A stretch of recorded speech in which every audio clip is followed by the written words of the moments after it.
Hello everyone, எல்லாருக்கும் வணக்கம். இன்றைக்கி பார்த்தீங்கன்னா இட்லி, தோசை, சப்பாத்தி, ஏன் சாதத்துக்கு கூட இது வந்து ரொம்ப நல்லா இருக்குங்க. ரொம்பவே சிம்பிளான, அதே சமயம் ரொம்ப டேஸ்ட்டான ஒரு மஷ்ரூம் தொக்கு எப்படி பண்ணுறதுன்னு பார்க்கலாம் வாங்க. இப்போ ஒரு கடாயில் 2 டீஸ்பூன் அளவுக்கு குக்கிங் ஆயில் ஆட் பண்ணிக்கலாம். குக்கிங் ஆயில் நல்லா சூடாகணும். அதுக்கப்புறமா தான் தாளிப்புக்கு நம்ம போடணும். நான் பார்த்தீங்கன்னா வாசனைக்காக 3 கிராம்பு, ஒரு ஏலக்காய், சின்ன துண்டு பட்டை, கொஞ்சமாக வந்துட்டு சீரகம் ஆட் பண்ணியிருக்கேன். ஒரே ஒரு பச்சை மிளகாவை ஸ்லிப் பண்ணி ஆட் பண்ணியிருக்கேன். அதுக்கப்புறம் ஒரு கொத்து அளவு கருவேப்பிலை போட்டிருக்கேன். இப்போ இதெல்லாம் நல்லா பொரிஞ்சதுக்கப்புறமா 2 மீடியம் சைஸ் வெங்காயத்தை வந்து வாக்கில் கட் பண்ணி வச்சுருந்தேன். அதையும் நல்லா சேர்த்து வதக்கிக்கலாம்.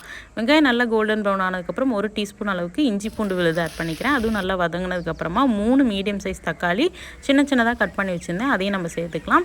தக்காளி நல்லா வதங்கினதுக்கப்புறமா மஞ்சத்தூள், மல்லித்தூள் 1.5 டீஸ்பூன், அதுக்கப்புறம் வரமிளகாத்தூள் காரத்துக்கு தகுந்த மாதிரி சேர்த்துக்கோங்க. அதுக்கப்புறம் தேவையான அளவு கல்லுப்பு இதெல்லாம் சேர்த்து நல்லா வதக்கி எடுத்துக்கலாம். மசாலாவோட பச்சை வாசனை போய் தக்காளி நல்லா மசிஞ்சு வரணுங்க, அந்தளவுக்கு வதக்கி எடுத்துக்கோங்க. இப்போ தக்காளி நல்லா மசிஞ்சு வந்ததுக்கப்புறம் 200 கிராம் அளவுக்கு மஷ்ரூம் எடுத்திருக்கேன். அது நல்லா பெரிய பீசஸாக தான் கட் பண்ணியிருக்கேன். அதை ஆட் பண்ணிக்கலாம். இப்போ இதை நல்லா மசாலாவோட கலந்து விட்டு வதங்க விட்டுடலாம். நல்லா வதங்கினதுக்கப்புறம் பார்த்திங்கன்னா மூடி போட்டு வேக விட்டுருங்க. அப்பப்போ எடுத்து கிளறி மட்டும் விடுங்க. ஒரு 10 நிமிஷம் இந்த ப்ராசஸுங்க.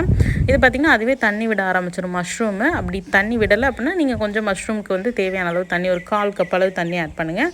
மேக்ஸிமமே அவ்வளோதான். நம்ம தொக்கு மாதிரி பண்ணுறதுனால தண்ணி எதுவும் ஆட் பண்ண தேவையில்லை. நம்ம இது வந்து நல்லா கிளறி விடுங்க. ஒரு 10 நிமிஷம் தான் இந்த ப்ராசஸ்ஸு. அப்பப்போ எடுத்து கிளறி மட்டும் விடுங்க. இங்கே பாருங்கள் எப்படி நல்லா தொக்கு மாதிரி வந்துச்சு. நான் எந்த தண்ணியுமே ஆட் பண்ணல, ஆனால் நல்ல தொக்கு கன்சிஸ்டன்சிக்கு இருக்கு இல்லையா.